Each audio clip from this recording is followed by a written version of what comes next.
That cold evening, no one expected a rusty metal door to change a life. What started as just another abandoned storage unit became a story the whole town tried to explain, and few had the courage to tell. Before we begin, subscribe and turn on the bell. Here, we show that behind locked doors and forgotten boxes, there are still human hearts. Elena gripped the steering wheel of her old sedan, the engine rattling like a warning as she pulled into the storage facility lot. The sun hung low over the industrial outskirts of Milford, painting the chain-link fence in bruised oranges and purples. Distant traffic hummed on the highway, a steady drone that blended with the buzz of fluorescent lights flickering to life above the rows of metal doors. The air smelled of warm asphalt, and dust kicked up from the gravel, clinging to her skin like regret. She hadn't slept well in weeks, not since the latest round of bills had piled up on the kitchen table. Medical debts from her husband's final months, rent that ate half her waitressing tips, and the gnawing fear that her daughter Mia might have to switch schools again. At 38, Elena felt the weight of every year in her shoulders. Widowed 2 years now, she'd sold the house, downsized to a cramped apartment on the edge of town, and scraped by on shifts at the diner. But Mia's 8th grade science project needed supplies they couldn't afford, and the car's transmission was on its last legs. That's when she'd heard about the storage auctions, desperate folks like her, betting on forgotten junk to flip for cash. It was a gamble, sure, but what wasn't these days? Her savings account held just $800, scraped from overtime and skipped groceries, enough for one bid, one chance. The auctioneer, a grizzled man in a faded polo shirt, stood by Unit 47, its door dented and padlocked shut. A small crowd gathered, mostly retirees with folded arms and sharp eyes. A couple of young guys in work boots scanning for deals. Elena parked and stepped out, her sneakers crunching on the gravel. The heat from the pavement rose in waves, mixing with the faint tang of oil from nearby garages. She smoothed her worn jeans, tucked a strand of dark hair behind her ear, and joined the group, heart pounding like it did the first time she'd faced the mortgage collector alone. "Lot 47, the auctioneer barked, his voice echoing off the corrugated walls. "Abandoned for 6 months. No peek inside. Bids start at 50. Whispers rippled through the crowd. Someone muttered about furniture hauls, another about worthless trash. Elena's mouth went dry. She'd read stories online. People finding antiques, tools, even cash stashed in old boxes. But more often it was just debt waiting to happen. Still, she raised her hand tentatively when the bid hit $200. Her pulse raced as numbers climbed. $300, $400. At $650, the young guys dropped out, grumbling. She forced her arm up again, voice steady. $700. The auctioneer scanned the faces. Going once, twice. Sold to the lady in the blue shirt. Elena's knees weakened. $700, her last shot. The crowd dispersed like shadows at dusk, leaving her standing there as the facility manager, a middle-aged woman named Carla, with a clipboard and kind eyes, approached. "First time?" Carla asked, handing over the keys. Her voice was soft, laced with the weariness of someone who'd seen too many broken dreams. Elena nodded, forcing a smile. "Yeah, hope it's not a bust." Carla glanced at the unit. "Most aren't, but sometimes you find pieces of lives you didn't expect." She paused, her gaze lingering on Elena's face. "Lock it up tight tonight. Come back in daylight if you can. These places feel different under the stars." Elena thanked her and approached the door, the new padlock heavy in her hand. The metal was cool despite the day's heat, etched with scratches like old scars. She snapped it on, the click echoing down the empty corridor. The fluorescent lights buzzed overhead, casting long shadows that danced like doubts. She didn't open it, not yet. The thought of diving in alone, with Mia waiting at home with a babysitter, felt too much. What if it was just broken chairs and moldy mattresses? Or worse, something she couldn't handle. Driving home, the sunset bled into twilight, the facility shrinking in her rear view like a bad decision.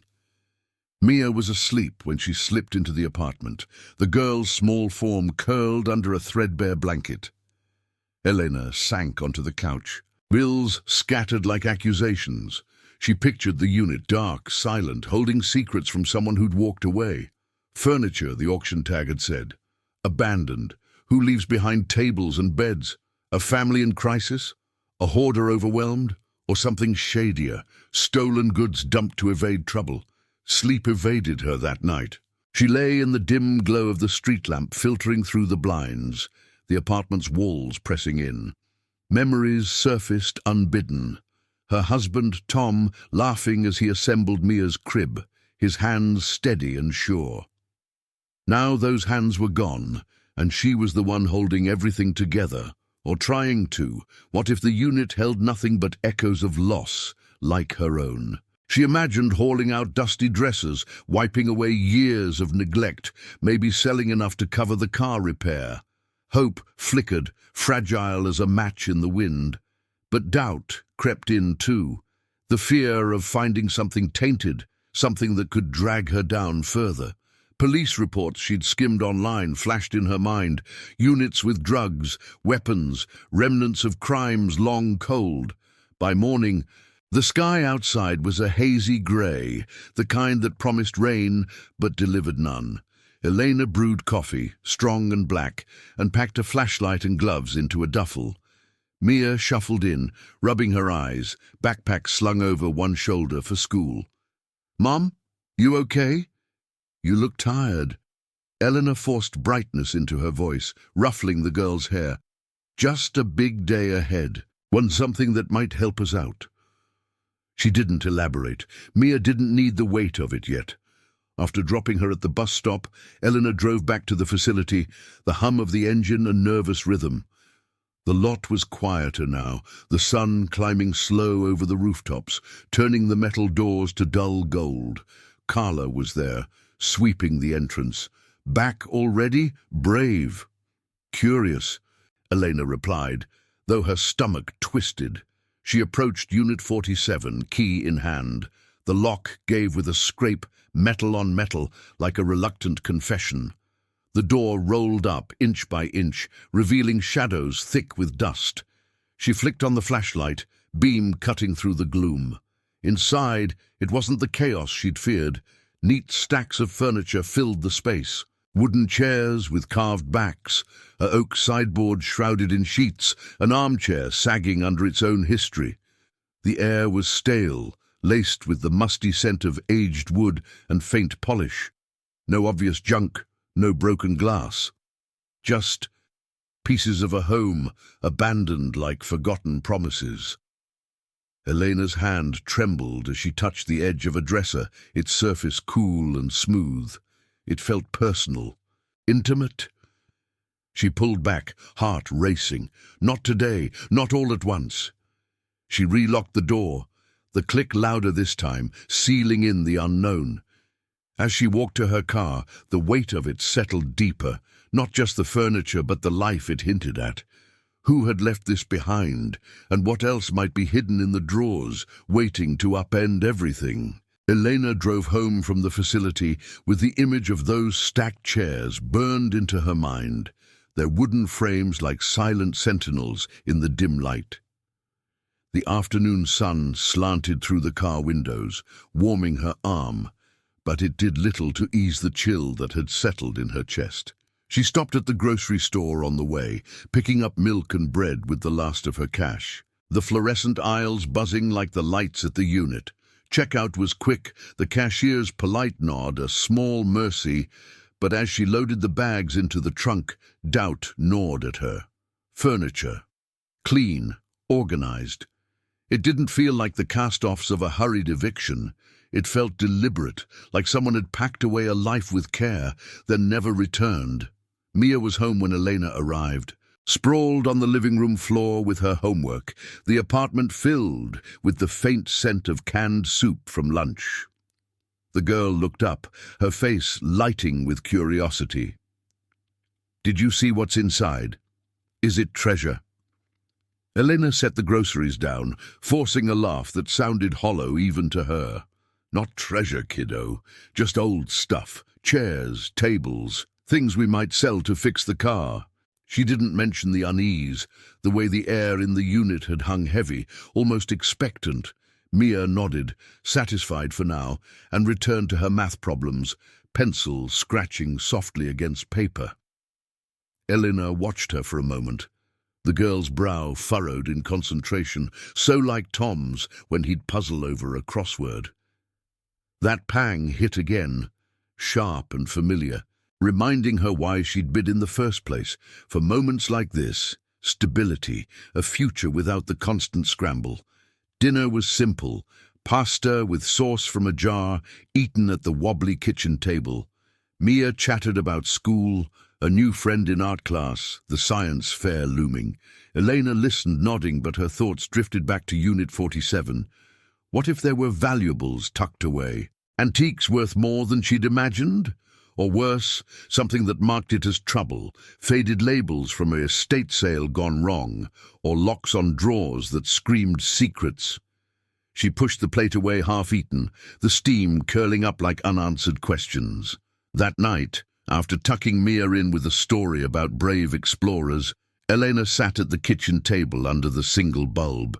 Bills spread out like a map of her failures. The electric notice glared red. Past due. She traced the numbers with her finger, calculating. If she could clear out the unit in a weekend, list pieces online, maybe pull in 1,000. Enough for the car, the project supplies, a buffer against the next shift cut at the diner.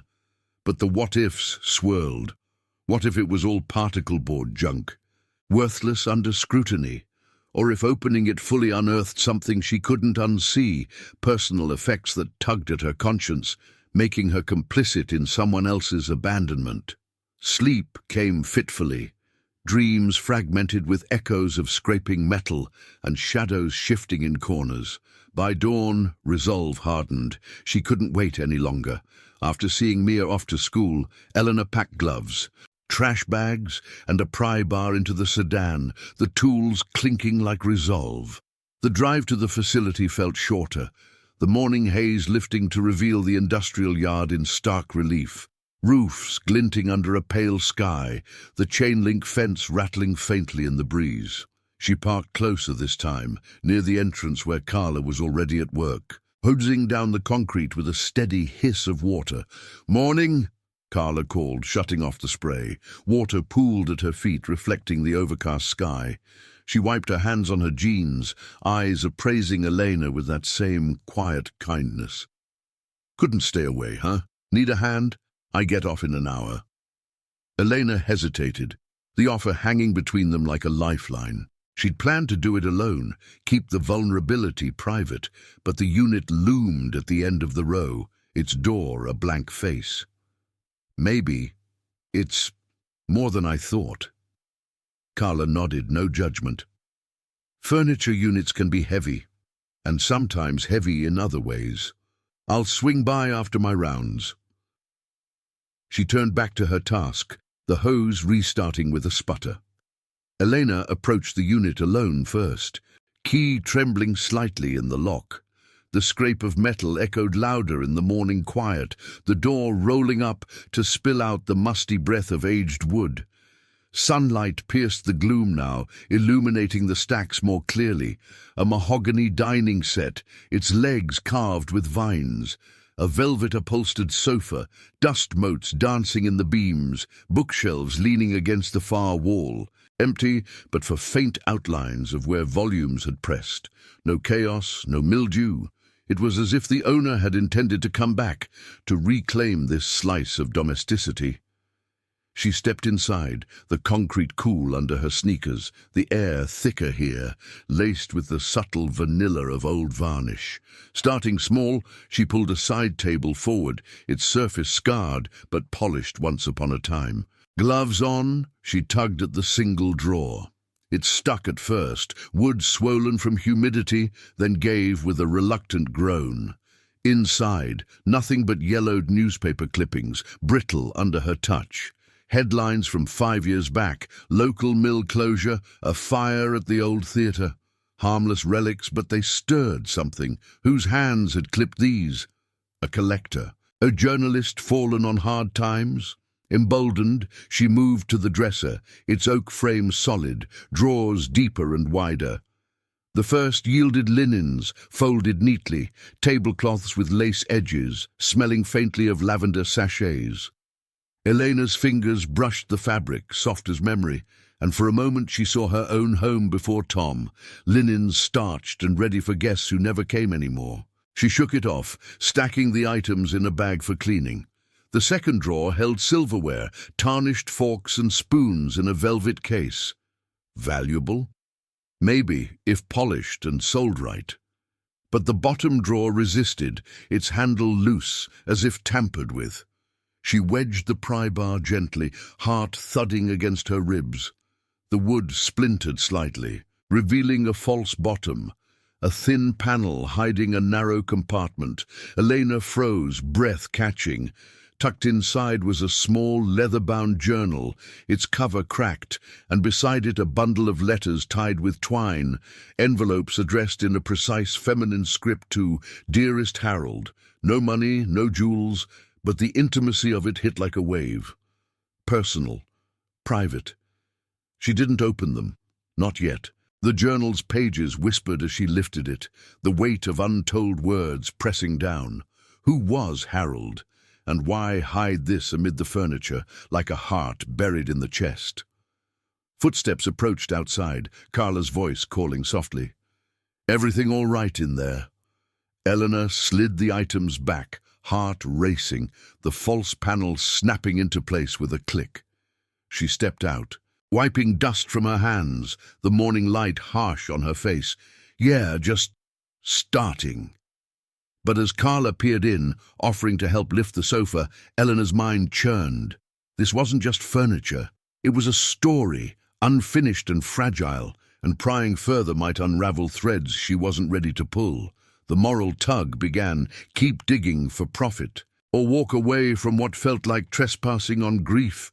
The unit's shadows seemed deeper now, holding not just wood and cloth, but echoes of lives intersected with her own desperate one. Carla stepped into the unit, her boots scuffing softly against the concrete floor, eyes widening slightly at the orderly stacks. The morning light filtered through the open door, casting elongated shadows across the furniture, turning the dust into a hazy veil that caught in Elena's throat. "Looks like someone had taste," Carla said, her voice low, as if speaking too loudly might disturb the ghosts. She ran a hand along the edge of the sideboard, fingers tracing the carved details with a familiarity that surprised Elena. "Mahogany, I'd guess. Not cheap. You planning to sell as is or piece it out?" Elena swallowed, the weight of the hidden drawer still pressing on her like an unspoken secret. She busied herself with a stack of chairs, their wooden seats cool and unyielding under her gloves. "Sell mostly. Whatever gets us by." The words felt inadequate, a shield against the vulnerability creeping in. Carla nodded, grabbing one end of the sofa without asking, her grip steady from years of hauling forgotten loads. Together, they maneuvered it toward the door, the velvet fabric whispering against the frame, releasing a puff of dust that danced in the sunbeams. The effort burned in Elena's arms, a welcome distraction from the journal's cracked leather, now tucked away but vivid in her mind. They worked in companionable silence at first, the only sounds the scrape of wood on concrete and the distant rumble of a truck on the access road. Carla was in her late 40s, Elena guessed, with laugh lines etched deep around her eyes and a no-nonsense ponytail streaked with grey. She'd mentioned once, in passing during the auction, that she'd managed the facility for a decade, long enough to know the rhythms of abandonment, the way people vanished leaving behind fragments of themselves. As they paused to catch their breath by the sideboard, sweat beading on Elena's forehead, Carla wiped her brow and glanced around. "Ever wonder about the stories? This setup?" It's not like the usual hoarder mess. Feels like a staging area. You know, like they meant to store it temporary. Elena's pulse quickened, the casual observation hitting too close to the hidden compartment. She forced her eyes to the floor, where faint scuff marks marred the concrete, as if heavy boxes had been dragged in haste. Maybe, or just someone down on their luck. But even as she said it, doubt laced her tone. The letters, addressed to Harold, in that elegant script, hinted at more than luck. A life interrupted, perhaps, a marriage, a loss, echoing her own too closely. She imagined the writer, pen in hand by lamplight, pouring out words never sent. The thought twisted in her gut, mingling with the scent of varnish and earth from the yard outside. They continued, lifting the dining table next, its surface scarred with faint rings from glasses long emptied. Carla hummed an old tune under her breath, something from the radio stations Elena remembered her mum playing, and it eased the tension knotting Elena's shoulders. As they set it outside, propping it against the chain-link fence where the sun warmed the metal links, a breeze stirred the air, carrying the faint, acrid tang of nearby welding shops. Elena's mind wandered to Mia, waiting for pickup after school, oblivious to the moral snag she'd just snared. What if those letters revealed something damning? A debt, a disappearance, a reason the unit had been left to rust. Opening them could mean profit, clarity, or it could mean entanglement, the kind that pulled good people under. Back inside, Carla eyed the dresser, the one with the false bottom Elena had resealed. That one's a beauty! Drawers like that often hide odds and ends. You check 'em yet? Her question was innocent, but Elena's cheeks flushed, the pry bar's splintered mark suddenly glaring in the light. She shook her head too quickly. Not all. Linens, silverware, nothing big. The lie sat heavy, but confession felt riskier. Carla shrugged, helping to slide the dresser forward, its legs groaning in protest. As they tilted it, something shifted inside with a soft thud, and Elena's heart seized. The journal? No, just the silverware case settling. But the sound lingered, a warning.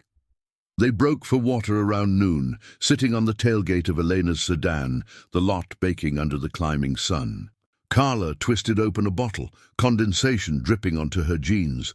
You know, last year we had a unit like this. Old guy's collection, clocks mostly. Turned out his wife passed sudden, and the kids fought over it till the bank seized everything. Sold for pennies. Broke my heart watching.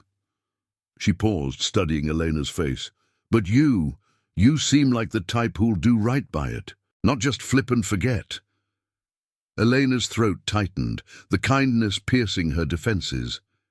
She thought of Tom again, how he'd always said integrity was the one thing Bills couldn't touch. Trying to. It's just, what if there's more? Personal stuff. Feels wrong to poke around. The words tumbled out, half admission, and Carla's expression softened. Her hand resting briefly on Elena's arm, a gesture warm as sunlight. Then don't rush, take it slow. If it's trouble, the facility's got protocols. I can call in a favor with the owner if needed. She stood, stretching. Come on, let's finish this haul before the heat peaks. The afternoon blurred into sweat and strain, the unit emptying piece by piece, bookshelves stripped bare, their shelves echoing hollow. An end table with a chipped leg, evoking images of a family room once alive with laughter. Each item hauled out lightened the space but deepened Eleanor's unease. By late afternoon, the unit gaped half-empty, sunlight probing the corners like insistent fingers. Carla suggested calling it for the day, her shift ending soon, but Elena lingered, drawn back to the dresser now propped outside. Alone for a moment, with the hum of traffic a distant lullaby, she knelt by the bottom drawer. The false panel tempted, the twine's rough texture visible through a crack. Her fingers hovered, trembling. Profit versus privacy. Curiosity versus conscience. Mia's face flashed, innocent, depending on choices Elena hadn't yet made. A car horn blared nearby, snapping her back. She stood, relocking the remaining items inside, the click a temporary truce. As Carla waved goodbye, her truck kicking up gravel on the way out, Elena sat on the curb, the pavement's warmth seeping through her jeans. The furniture loomed like relics waiting for her decision. That night, she'd dream of letters unfolding, words spilling secrets that could bind or break. But for now, the moral crossroads sharpened. Uncover the truth or seal it away with the dust. Comment where you're watching from. I want to know how far these stories of courage in forgotten places can travel. Elena stared at the dresser under the fading afternoon light, its oak surface now streaked with fingerprints from the day's labor. The facility lot had quieted, the occasional rumble of a passing semi-truck vibrating through the chain-link fence like a distant heartbeat. Dust settled on her skin, mixing with sweat to form a gritty film, and the air carried the metallic tang of cooling asphalt as the sun dipped lower. Carla's truck had long vanished down the access road, leaving Elena alone with the half-emptied unit and the insistent pull of that hidden drawer. She should go home. Mia would be waiting. Homework spread across the apartment floor, the routine of their evenings a fragile anchor. But the letters tugged at her, their twine-bound bundle a whisper of someone else's unfinished story, mirroring the voids in her own life. She knelt again, the concrete biting into her knees through her jeans, her fingers still gloved, pried at the false panel with more determination this time, the wood yielding with a soft crack that echoed in the empty space. The compartment revealed itself fully now. The leather journal, its pages yellowed and curled at the edges, and the stack of letters, perhaps a dozen, their envelopes sealed with wax stamps faded to ghosts. No cash, no hidden gems, just words, preserved like relics in amber. Elena's breath caught, a mix of relief and dread washing over her. She lifted the journal first, its cover warm from the sun's touch, and flipped it open to a random page. The handwriting was meticulous, slanted and precise. Harold, the mill's shadow grows longer each day. The layoffs came like a storm, but I won't let it break us. Remember the porch swing? We'll fix it when this passes. The mill, Milford's old steel plant, shuttered 5 years ago in a wave of rust-belt despair. Elena knew the stories. Families shattered, men like Tom who'd toiled there until the end, their pride ground down with the machines. Harold must have been one of them. The furniture, his attempt to hold onto a home life slipping away. She set the journal aside, heart pounding, and untied the letters. The top envelope bore a postmark from 3 years prior, addressed to a P.O. box in town. Inside, the paper crinkled softly, releasing a faint scent of aged ink and lavender. My love, the doctor says it's spreading. Don't come yet. Focus on the children. Sell what you must, but keep the table. It's where we dreamed. Cancer. The word leaped from the lines, unspoken but implied in the careful phrasing, the urgency beneath the calm. Eleanor's hands trembled, folding the letter back as if it burned. This wasn't junk to flip, it was grief encapsulated, a wife's final acts before the end. Harold's end, perhaps, or hers. The furniture suddenly felt alive with absence. The dining table for family meals that never happened, the armchair for evenings of quiet reading, now silent. She imagined the woman, let's call her Clara from the signature, packing these pieces away, hiding her words in the drawer like a time capsule, hoping for a return that never came. Rising suspicion coiled in Elena's chest, sharp as the buzz of the overhead lights flickering on against the encroaching dusk. What if Harold had been involved in something shady to keep the bills at bay? The mill's closure bred desperation. Rumors of side jobs, thefts from suppliers, debts that swallowed men whole. Or worse, if this was part of an estate dispute, the unit abandoned in legal limbo. Opening it fully could mean stumbling into a claim from heirs, or worse, drawing attention from whoever had let it lapse. Police? Creditors? The thought of sirens cutting through the night, Mia's face pale in the squad car's lights, made Elena's stomach lurch. She was no criminal, but possession was 9/10 of the law here, until it wasn't. She stood abruptly, the journal clutched to her chest, and scanned the remaining stacks in the unit. Shadows lengthened across the bookshelves, their empty slots like missing teeth. Emboldened by the discoveries, she turned to a locked trunk at the back, its brass latches tarnished but intact. No key, but the pry bar from her duffel tempted, with Carla's words echoing, "Take it slow." She wedged it carefully, the lid popping open with a groan that reverberated off the metal walls. Inside, more linens, bundled tight but nestled among them, a small wooden box etched with initials HC. Her pulse raced as she lifted it, the wood smooth as riverstone. Inside lay a man's watch, gold-plated and stopped at 3:17, alongside a faded photograph. Harold, stern-faced in a work shirt, arm around a woman with Clara's eyes, two young boys flanking them on the porch of what looked like a modest ranch house. No weapons, no ledgers of illicit deals, just fragments of a family fractured. But the suspicion deepened. Why hide these? Why abandon it all? Elena's mind spun scenarios, Harold skipping town after the diagnosis, leaving Clara to face it alone, or her packing it away in denial, only to pass before retrieval. The moral crossroads loomed sharper now, the unit's dim interior pressing in like judgment. Call the police, report the personal effects, risk losing the haul and her investment. Or pocket the items quietly, sell the rest, justify it as survival for Mia? The helper's advice rang true. Find the whole truth first. But truth felt slippery, laced with the fear of becoming the very abandoner she pitied. Dusk settled fully as she relocked the unit, the click final yet tentative, the journal and letters now zipped into her duffel like contraband. Driving home, the highway lights blurred through unshed tears, the sedan's engine humming a weary tune.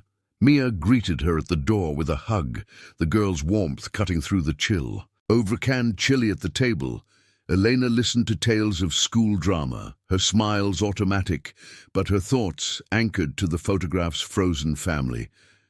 That night, after Mia slept, she sat under the kitchen light, unfolding letters one by one. Each revealed more. Clara's decline, Harold's guilt-ridden absences, hints of financial ruin from medical bills mirroring Elena's own. No crime, but a tragedy raw and relatable. Abandonment born of overwhelm, not malice. By midnight, resolve flickered amid the exhaustion. She wouldn't destroy it. That would dishonor the humanity behind the wood and paper. But neither could she ignore it. Tomorrow, she'd ask Carla for leads, old auction records, perhaps a name tied to the unit. The helper had become more than a bystander. Her grounded presence offered a mirror to Elena's turmoil. As sleep finally claimed her, the dreams wove letters into chains, binding past to present, forcing a choice: protect her peace by walking away, or embrace the responsibility, weaving this found life into her own redemption. The quiet tension built, a moral suspense that promised no easy out, only the courage to open the next door. Elena woke to the soft patter of rain against the apartment window, the kind of steady drizzle that turned the world grey and introspective. Mia was already up, munching cereal at the table, her backpack zipped and ready for the bus. The girls' chatter about a rainy day recess filled the small kitchen, but Elena's responses were distant, her mind still tangled in the letter's fragile confessions. Clara's words had seeped into her dreams, phrases about holding on through the storm, about love outlasting the rust of hardship. She folded the journal carefully into her duffel before Mia could notice. The leather's creak, a quiet reminder of the line she was towing. After dropping Mia off, the wipers slapped rhythmically against the windshield as Elena drove to the facility, the highway slick and shimmering under overcast skies. The industrial yard emerged through the mist, its metal roofs beaded with water, the chain-link fence dripping like tears. Puddles pooled on the asphalt, reflecting the buzzing fluorescent lights that hummed even in daylight. The air smelled of wet earth and oil, sharp and cleansing, but it did little to wash away the night's unease. She'd barely slept, replaying scenarios, turning the items over to authorities, only to have the unit's contents claimed and her $700 bid lost. Or keeping silent, selling the furniture piecemeal, the personal relics, a guilty secret gathering dust in her closet. Carla was waiting near the entrance, sheltered under the awning, a thermos of coffee in hand. Rain drummed on the corrugated roof above, a steady percussion that matched Elena's pulse. "Rough night?" Carla asked, handing over a steaming cup. Her eyes, sharp but kind, lingered on the duffel's bulge, as if she sensed the shift. Elena nodded, sipping the bitter brew, its warmth spreading through her chilled fingers. Found something, not money, but personal, letters, a journal, from the people who owned this stuff. The words hung heavy, rain splattering the ground nearby. Carla's brow furrowed, not in surprise, but understanding, the kind born from years of unlocking other people's regrets. "Show me," she said simply, leading the way down the corridor. The metal doors gleamed wetly, water trickling from their edges like slow leaks from forgotten faucets. At Unit 47, Elena unlocked the door with a scrape that cut through the downpour's hush. The interior smelled damper now, wood absorbing the moisture, the remaining furniture shrouded in a misty haze from the open entrance. They stepped inside, the concrete slick underfoot, and Elena unzipped the duffel, laying out the journal and a few letters on the sideboard surface. The pages fluttered slightly in the draft, ink blurring faintly at the edges. Carla leaned in, her ponytail damp from the walk, scanning the script without touching. Harold and Clara, huh? Milford names. The plant closed around the time this unit was rented, 3-4 years back. She paused, tracing a line with her finger. Sounds like her illness hit hard. Cancer from the hints. Folks like that. They pack up dreams when reality bites. Her voice softened, laced with the gravel of shared sorrow. Eleanor watched her, the manager's face a map of quiet empathy, and felt the first crack in her isolation. Carla wasn't just help. She was a bridge, grounding the abstract moral fog. Emboldened, Eleanor pulled the photograph from the bundle, the family frozen in faded color. "This was in a trunk. No key, but it opened easy. Feels like I'm invading." The admission eased something in her chest, the rain's rhythm outside sinking with her quickened breath. Carla studied the image, her expression tightening. Harold Croft. I remember him. Quiet guy. Worked the night shift at the mill. Came in once or twice to rent. Always paid on time till he didn't. Wife passed first. I think, quick from what the gossip said. He vanished after. Debts, maybe. Or just broke. She straightened, glancing at the shadows where the last pieces waited, a wardrobe with latched doors, a desk cluttered with drawers.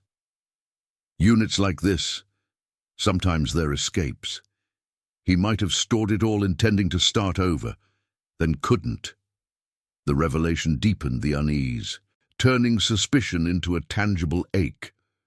Elena imagined Harold, much like Tom in his final weary months, staring at these walls, the furniture a barrier against collapse. If creditors had chased him, or if family ties frayed under grief, the unit could hold more than mementos, legal papers perhaps, or evidence of desperation that crossed lines. Her mind flashed to Mia's trusting eyes, the girl's future hinging on Elena's choices. Call the police now, and it might unravel into a probate mess, her investment forfeit. Dig deeper, and she risked complicity in whatever shadows Harold left. "Let's check the rest," Carla suggested, her tone steady like an anchor in fog. But careful, if it's just tragedy, you can return it right. Find kin, do the decent thing. They moved to the wardrobe, its doors creaking open on rusted hinges, releasing a puff of mothballs and cedar. Inside hung suits, starched shirts yellowing with age. And at the bottom, a shoebox overflowing with receipts. Medical bills stacked like accusations, totals climbing into the tens of thousands. Elena's stomach knotted. The numbers mirrored her own stack at home. A relentless tide. Tucked among them, a crumpled deed to a house on Elm Street, foreclosed stamp bold across it. No crime, but the weight of neglect pressed in. The quiet desperation of a man burying his life to flee shame. Rain intensified outside, drumming harder, as if urging confession. Carla rifled gently through the desk next, her gloves whispering over paper. A will surfaced, handwritten and unsigned, leaving everything to the boys, if they forgive. 2 sons, estranged perhaps, the photographs young faces, now men scattered by loss. Eleanor's hands shook as she closed the box, the moral crossroads forking sharper. Return it all, honor the dead, but lose the means to fix her car, to shield Mia from eviction's shadow. Or claim the furniture as hers by auction right. The relics, a private vow to remember, fear mingled with compassion, the unit's damp air thick with possibility and peril. Carla placed a hand on her shoulder, the touch firm through the chill. You're not alone in this. I've seen it chew people up, greed or guilt, but you've got heart. Sleep on it. Tomorrow we trace the sons if you want. As they locked up, rain sluicing down the door like shed tears, Elena nodded, the duffel heavier on her way to the car. The drive home blurred through wet streaks on the glass, Harold's watch ticking silently in her pocket, a stopped timepiece urging her toward clarity. That evening, with Mia sketching at the table, Eleanor stared at the bills, the letter's words echoing, "Hold on through the storm." The decision loomed, not as thunder, but a quiet resolve building in the rain's hush, courage to weave truth into survival without losing the woman Tom had loved.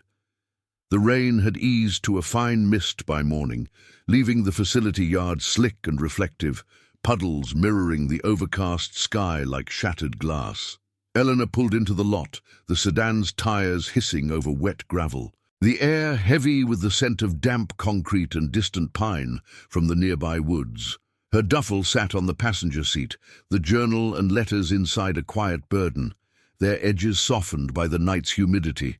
Sleep had come in fits, haunted by Clara's script, phrases of endurance that both comforted and condemned.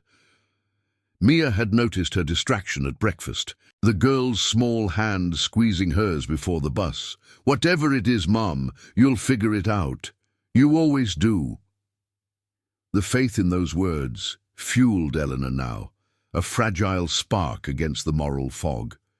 Carla was already there, leaning against her truck with a folder tucked under her arm, raindrops beading on her jacket like unshed worries.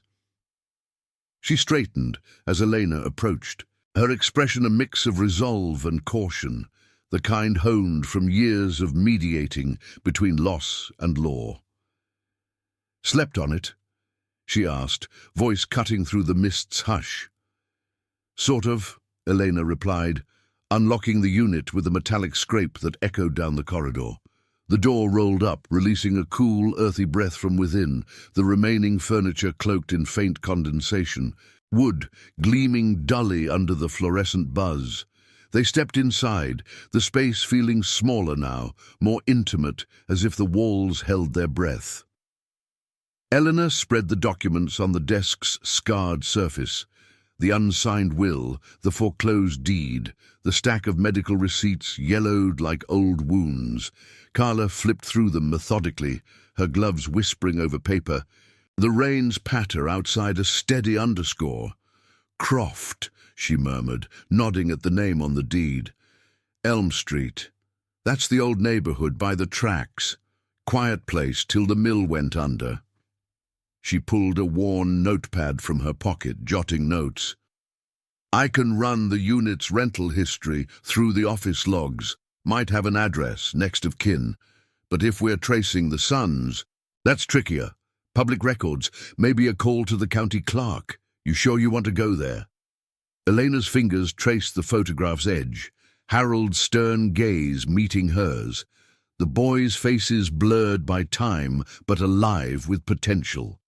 The hidden drawer's revelation had shifted everything, from mere furniture to a fractured legacy. Suspicion lingered. What if the sons had abandoned it deliberately, washing hands of a father's shame? Or if debts still hung like chains, pulling Elena into a legal snare? Her mind conjured worsts. Court summons arriving at the apartment, Mia's school fees derailed, the unit's contents seized as unclaimed estate. Yet compassion tugged harder. Clara's letters a mirror to her own widowhood, the quiet fight against bills that devoured dignity. I have to, she said finally, voice steady despite the tremor in her chest.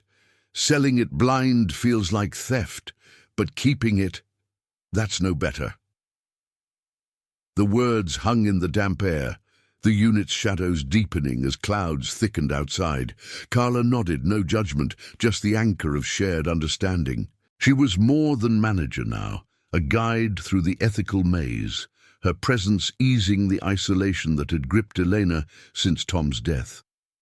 They worked methodically that morning, the mist turning to drizzle that tapped insistently on the roof. Carla hauled the wardrobe out, its contents sorted into bags, suits folded for donation, the shoebox of receipts set aside for clues. Elena tackled the desk, drawers yielding more fragments. A birth certificate for one son, dated 1985, named Daniel. A faded Christmas card from the other, Michael, postmarked from Chicago 2 years ago. No addresses, but hints of drift. Daniel local, perhaps, from the Milford stamp. Michael fled farther, escaping the rust.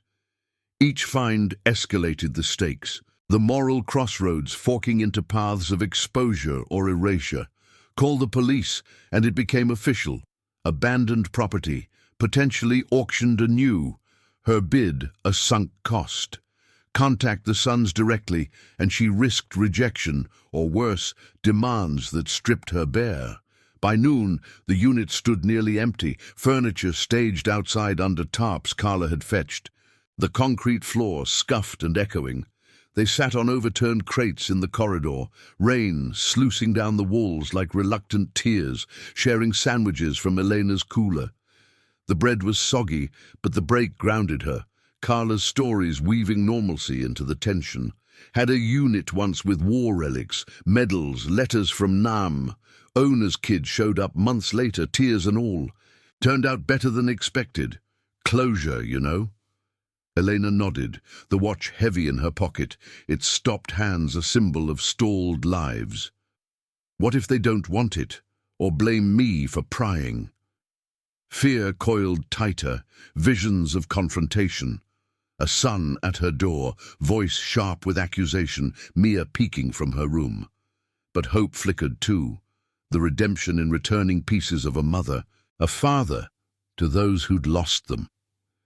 Carla's hand on her knee was brief, reassuring. Then you walk away knowing you tried. That's the line between surviving and living. Afternoon brought progress. Carla's office yielded the original rental agreement. Harold's signature shaky, dated just before Clara's passing. No emergency contact, but a forwarding address scratched out. Daniel Croft, care of a local garage on Oak. Mechanic from the Sound, Carla said, printing a map. I know the place, old Tim's Auto. Owner's a decent sort, might know where he lands now. Elena's heart raced as they drove there in Carla's truck, the wipers swiping arcs across the windshield, the industrial outskirts blurring into residential fringes. The garage squatted on a corner lot, bays open to the drizzle, the smell of grease and rubber thick in the air. Tim, a burly man with oil-streaked forearms, wiped his hands on a rag when Carla introduced them. Croft? Yeah, Dan worked here a spell after his dad skipped. Troubled kid, drank too much, fought the bottle like his old man fought the bills, moved to his brother's in the city last year, Chicago, I think. Here's the last number I had. He scribbled it on a scrap, eyes narrowing at Elena's hesitation. Why? He owe you? Just found some things of his family's, Elena said, the partial truth sticking in her throat. The rain picked up as they left, drumming on the truck's roof like urgent questions. Back at the facility, Elena dialed the number from Carla's office phone, the line crackling before a man's voice answered, gruff, wary. Yeah, this is Elena Ramirez. I bought a storage unit that belonged to your father, Harold Croft. Silence stretched, broken only by the rain's patter on the window. Then a sigh, heavy as defeat. What did you find? Ma's letters? The watch? She described it haltingly, the furniture, the hidden truths. Clara's words preserved. Daniel's response was raw, edged with years of resentment. Dad left us nothing but debts after Mom died, packed that stuff and vanished, said he'd send for it. Never did. Burned me out. A pause, the sound of a lighter flicking. Keep it if you want, or burn it. Just don't call again. The line went dead, leaving Eleanor staring at the receiver, the moral weight crashing down. Rejection, sharp as the buzz of the office lights. Carla found her there, slumped in the chair, the mist outside thickening to fog. He say no. Eleanor nodded, tears mixing with the damp on her cheeks. But in the quiet, clarity emerged, not destruction, but dignity. Sell the furniture legally, donate the relics to a local history society, honor the Crofts without entanglement. The decision settled, not triumphant but honest, the fear yielding to courage. As they locked the unit for the night, the empty space echoed with possibility, a turning point where one woman's risk wove into another's unfinished tale. If this story already has your heart, hit the like button. It helps the story of Elena reach more people who still believe in second chances. The fog clung to the facility like a shroud the next morning, muting the world into soft greys and the faint gleam of wet metal. Elena's sedan cut through it slowly, the engine's hum the only sound breaking the hush, tires whispering over puddles that mirrored the overcast sky. Her hands gripped the wheel tighter than necessary, knuckles pale against the worn leather. The duffel's weight on the seat beside her, a final anchor to the choice she'd made in the night's quiet hours. Daniel's rejection had stung, a raw echo of her own losses, but it hadn't shattered her resolve. Instead, it clarified it. Honor the fragments without claiming them, turn the furniture into a bridge rather than a burden. The rain from yesterday had left the air crisp, laced with the clean scent of wet earth and faint rust from the chain-link fence, a reminder that even in decay, something could renew. Carla was waiting at the office door, steam rising from a fresh pot of coffee inside. Her jacket zipped against the chill. She didn't ask about the call. Her eyes, steady and knowing, said she already sensed the outcome. "Ready to wrap this?" she asked, handing Elena a clipboard with inventory forms, the paper crisp and official under the fluorescent buzz. Elena nodded, stepping into the warmth, the scent of brewed grounds mingling with the faint oil from the lot. Documented everything last night. Photos, notes on the letters, the will. I'll sell the pieces through the auction house, legally, with full disclosure. The personal stuff. Donate to the Historical Society. They do exhibits on mill families. The words felt solid, spoken aloud, easing the knot in her chest that had twisted since the hidden drawer's reveal. No quick cash grab, no buried secrets, just transparency, the kind Tom would have nodded at over morning coffee, his calloused hand on hers. They drove to Unit 47 together in Carla's truck, the wipers swiping lazily at the mist on the windshield. The corridor stretched empty, metal doors beaded with condensation, the air inside the unit still damp and heavy with the ghost of aged wood. The remaining furniture stood under tarps, shapes softened by shadow, but Elena saw them clearly now, not relics of shame, but tools for survival. They worked efficiently, cataloguing each piece, the mahogany sideboard with its carved vines, the velvet sofa sagging but salvageable, the dining table scarred with life's quiet marks. Carla's hands moved with practiced ease, measuring, noting conditions, her voice a low murmur of encouragement. This set could fetch 500 easy at the next auction, enough to cover your bid, and then some. By midday, the unit was stripped bare, the concrete floor echoing hollowly under their footsteps, dust motes swirling in the slanted light from the open door. Elena paused at the threshold, the space vast and indifferent now, stripped of its secrets. The journal and letters lay zipped away, destined for the Society's archives, where Clara's words might find readers who understood the mill's long shadow, the layoffs that hollowed homes, the illnesses that claimed without mercy. Harold's watch, stopped forever at 3:17, would go too, a token of time reclaimed. No police, no heirs demanding restitution, just the quiet justice of letting go, of choosing integrity over desperation. The drive to the Historical Society was short, the building a squat brick structure on the edge of town, its windows fogged against the chill. The curator, an elderly woman with wire-rimmed glasses, accepted the bundle with wide eyes, her fingers gentle on the twine. "These are treasures," she whispered, flipping through the journal in the dim reading room, the scent of old books thick in the air. "We'll digitize them, share the stories. Milford needs to remember."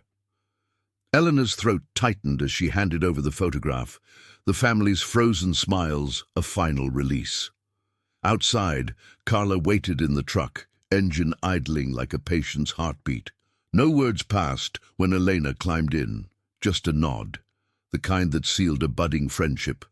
Born from shared sweat and moral ground, the auction house came next, a cavernous warehouse on the industrial fringe, fluorescent lights humming overhead like distant bees. The appraiser, a wiry man with ink-stained fingers, circled the loaded trailer, jotting values on a pad. "Solid lot," he grunted, tapping the dresser. "False bottom's a nice touch, adds character. We'll run it clean, no reserves." By evening, the pieces were consigned, the payout projected at $1,200 after fees, enough to fix the car, pay the electric bill, and stock Mia's science project with supplies she'd beam over. Elena signed the forms with a steady hand, the pen scratch a punctuation on her wrist, the hidden drawer's shadow lifting like fog under sun. Weeks blurred into a tentative rhythm after that. The check arrived mid-month, crisp and real, deposited at the bank where the teller's smile felt like validation. Elena took the car to the mechanic first, the transmission humming smooth on the test drive, the engine's rattle silenced like old doubts. Mia's project, a model of the water cycle, complete with glittering beads for rain, earned a blue ribbon at the fair, the girl's hug fierce and wordless under the gym's echoing lights. Bills shrank, the kitchen table no longer a battlefield of red ink. Elena even splurged on a potted plant for the windowsill, its green leaves a quiet defiance against the apartment's drab walls.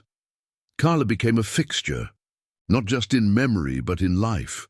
Coffee runs after shifts, shared shifts at the diner, where Elena picked up extra hours, her laughter easing back into the conversations.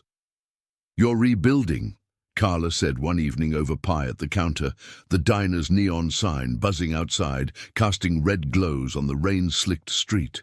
"From junk to foundation. That's the real find," Elena smiled, the warmth spreading, no longer edged with fear. She enrolled in an online course for furniture restoration, nights spent sketching designs by lamplight, Mia dozing nearby with a textbook. The skills promised more than survival, A small side gig, perhaps, turning abandoned pieces into renewed homes, her hands learning the polish of possibility. Months later, on a crisp autumn afternoon, Elena returned to the facility alone, the lot golden under slanting sun, leaves skittering across the asphalt like forgotten whispers. Unit 47 stood empty, door rolled down and padlocked by new tenants, its surface scratched but unyielding. She traced the metal with her fingers, cool and indifferent, the space behind it now just echo and air, a monument to the door she dared open, to the courage that had woven one family's loss into her own quiet hope. A note waited in her mailbox that week from the Historical Society. Your donation inspired an exhibit. Clara's letters touched many. Thank you for the heart behind it. She folded it carefully, tucking it beside Mia's ribbon, the apartment warmer now, filled not with ghosts, but with the steady hum of a life reclaimed. In the end, the rusty door hadn't destroyed her peace. It had unlocked a different kind, one built on choices that echoed beyond the lock's click, reminding her that even in the shadows of abandonment, compassion could carve a path forward. Subscribe for more stories of compassion, justice, and redemption. Thank you for watching the case of single mom bought a storage unit full of abandoned furniture. A hidden drawer changed everything. See you in the next one.